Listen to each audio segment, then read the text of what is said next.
अलवर में पति व ससुराल द्वारा दहेज में कार की मांग और प्रताड़ना से परेशान विवाहित ने ट्रेन के आगे कूदकर अपनी जान दे दी। मृतका के नाना ने आरोप लगाया है कि सोनम के नाना रिटायर्ड पुलिसकर्मी अमीलाल ने बताया कि पिछले महीने 4 मार्च को नातिन सोनम की बड़ी धूमधाम से कंपाउंडर मनोज कुमार से शादी की थी। शादी में ऐसी कोई कमी नहीं थी कि ससुराल वाले आरोप लगा सके, लेकिन शादी के बाद से ही सोनम परेशान रहने लगी। कई बार उसने बताया कि उसका पति दहेज में कार की मांग करता है और उस पर शक करता है। देर रात घर आता है और दोनों में मनमुटाव रहता है। साथ ही पति व ससुराल पक्ष के लोग भी दहेज को लेकर ताने मारते हैं, जिससे परेशान होकर सोनम ने ट्रेन के आगे कूदकर अपनी जीवन लीला समाप्त कर ली। घटना बच्ची के पति ने उसको टॉर्चर किया। शादी होने के बाद 4 मार्च 2024 को शादी हुई थी। बड़े धूमधाम से शादी की थी, तो उधान दहेज भी दिया था और करीब 20 लाख रुपए खर्च हो गए थे। फिर उसके पश्चात भी वो लड़का बोलो 4 व्हीलर क्यों नहीं दी, उसको वैसे भी टॉर्चर करता रहा कि तेरी शादी अभी उम्र नहीं हुई, क्या जरूरत थी तेरी शादी करने की, अभी शादी जब तेरे को पढ़ना था तो शादी क्यों की। बार बार टॉर्च करना और उसके फोन को चेक करना, बार बार चेक करके, और जब बच्ची उसके फोन को चेक करना चाहती तो कहता है कि मेरे फोन के हाथ लगाने की जरूरत नहीं। इसका मतलब वो बच्चा करप्टेड था और उस लड़की पे शक करता था, बार बार बात बात पर उसको टॉर्चर करता था।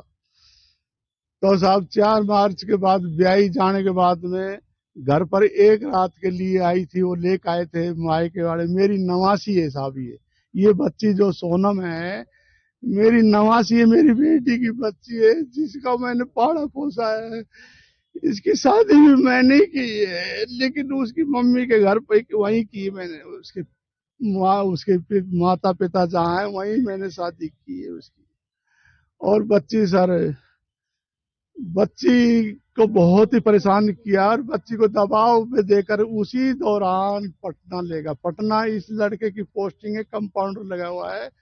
ये दबाव बना करके लेगा, हमसे कोई पूछताछ किसी तरह का शेयर नहीं करने दिया, बच्ची को ले गए चुपचाप। मैंने सोचा भाई बच्ची की सहमति से गए, कोई बात नहीं, बच्ची चले गए। वहां ले जाकर भी उस बच्ची को टॉर्चर करने लगा और रात को निकल जाता था वहां पटना में बच्ची को अकेली छोड़ करके। और जब वो लेट आता था, जब वो बच्ची उसको ये कहती कि इतनी लेट क्यों जाता है बाहर, या दूसरा इलाका है, बाहर बिहार का इलाका है, अच्छी बात नहीं। बोलो मेरे से बकवासबाजी करने की जरूरत नहीं है, और रहना हो तो रह, नहीं मैं तेरे को अभी छोड़ जाता हूँ, चल। इस तरह की धमकी देने लगा और फोन से बात नहीं करता और सिर पे खड़ा रहता था। जब वो हमारे से फोन करती तो राजी खुशी बताती थी, वो बोलने नहीं देता था, दबाव। बोलो मैं तेरे को ये कर दूंगा और वो कर दूंगा, इस तरह की बात। जब वो बच्ची को साहब यहाँ छोड़ आया है, बच्ची की मम्मी ने बच्चादानी का ऑपरेशन मेजर करा रखा है, उससे भी नहीं मिलने के लिए ये आने दिया यहाँ पर।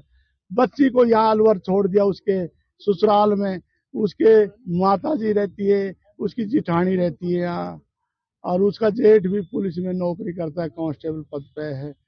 बहुत अच्छा लड़का है बंशीराम जी, मेरे साथ रहा है ड्यूटियों में। उसके बाद भी क्या होता है, उन लड़की को लेकर के यहाँ आगा अलवर खुद भी रहा 2-3 दिन, लेकिन न तो बच्ची को आने दिया, न खुद आया मेरी बेटी से मिलने के लिए। मेरी बेटी मेरे पास अलवर में ही थी बेड रेस्ट पर, उससे मिलने नहीं दिया और बच्ची को टॉर्चर करे। अब बच्ची किससे कहे, कोई शिकायत उसकी करे तो किससे कहे। वो अपनी सास कमली से ये कहा कि माताजी तुम्हारा बेटा पटना में रात को निकल जाता है, लेट तक आता है और मेरे साथ टॉर्चर करता है, मेरे को परेशान करता है। तब बच्चे की मम्मी ने कहा कि बेटी छोड़ छंडे, कोई बात नहीं, तू ही समझ जा। इस तरह की वार्ता कही। उस बच्ची की उम्र 21 साल है और उस लड़के की उम्र 30 साल है। वो तो छोड़ छंड हो गया और वो लड़की 20 साल की बूढ़ी बूढ़ी होगी, कैसी बात है। क्या दहेज की मांग करते थे? दहेज की मांग करते थे, 4 व्हीलर क्यों नहीं दी है, ये जब तुम नौकरी वाले से शादी करती थी तो ये कोई दान दहेज दिया, इस तरह की बात उसने बकवास की। जबकि शादी से पहले वो खुद देखने के लिए आया था, लड़की से वार्तालाप किए थे।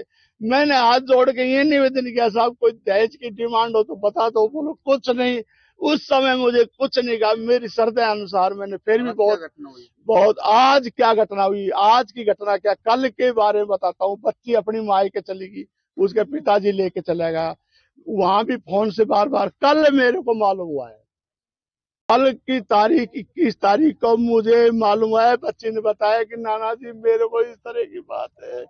बच्चे ने काफी पिया इस बात को और बताया, मेरे बाकी नहीं, मैंने मनोज कुमार के पेरेंट्सों को सबको अवगत कराया इस बाबत का, ऐसे ऐसे हालात है। और बच्चे से ये भी कहा उसने जरिए फोन, मैंने तेरा रिजर्वेशन पटना का करा दिया है, चली आना, नहीं तो देखना मैं तेरे साथ क्या हालत करता हूँ। इस तरह की हालात में बच्ची डिस्टर्ब होगी, माइंड डिस्टर्ब होगा उसका, और वो अपने संतुलन खो बैठी। आज भी मेरी वार्ता हुई, मैं झालावाड़ ड्यूटी में जा रहा था, मैं वापिस बीच में से आ गया। मैंने कहा बेटा बाद में देख लेंगे। वार्ता हुई है मेरी आज। बोलो नाना जी मैं होपवेल कॉलेज में आई हूँ, कोई बात नहीं बेटा। उसके थोड़ी देर बाद फिर मैंने फोन किया, फोन किसी व्यक्ति ने उठाया, उसने बताया कि साहब ये लड़की जिससे फोन करो, ये लड़की कट चुकी ट्रेन से। अरे भगवान, मैं उसी टाइम वापिस आया। अब इस बच्ची की ट्रेन के मतलब दिमागी संतुलन खोने, दहेज के उसमें टॉर्चर करने के बाबत दहेज अपना संतुलन खो बैठी और अपनी हत्या मतलब ट्रेन के आगे अपनी जान दे दी। कब पता लगा? और मुझे पता लगा, मैं जब झालावाड़ जा रहा था, जब मैं रोडवेज बस में पूरा स्टाफ बैठ के जा रहा था चुनाव ड्यूटी के लिए, लोकसभा चुनाव की, तब मेरे को पिनान के पास सूचना मिली ऐसे ऐसे ये घटना होगी। किसी व्यक्ति ने, मैंने फोन किया ना उस बच्ची के पास, जब किसी व्यक्ति ने मुझे बताया कि ये घटना होगी, तुरंत। इस लड़की का नाम है सोनम, पिता का नाम श्री सतीश कुमार, जाति मेघवाल, उम्र 21 साल, निवासी सारे वो बसी कला, थाना किशनगढ़, जिला खैरतल। हाल पत्नी मनोज कुमार, पुत्र श्री देवूराम जी, जाति मेघवाल। और वो उस बच्चे की उम्र मनोज कुमार की 30 साल, जो हाल कंपाउंडर है, पटना पोस्ट।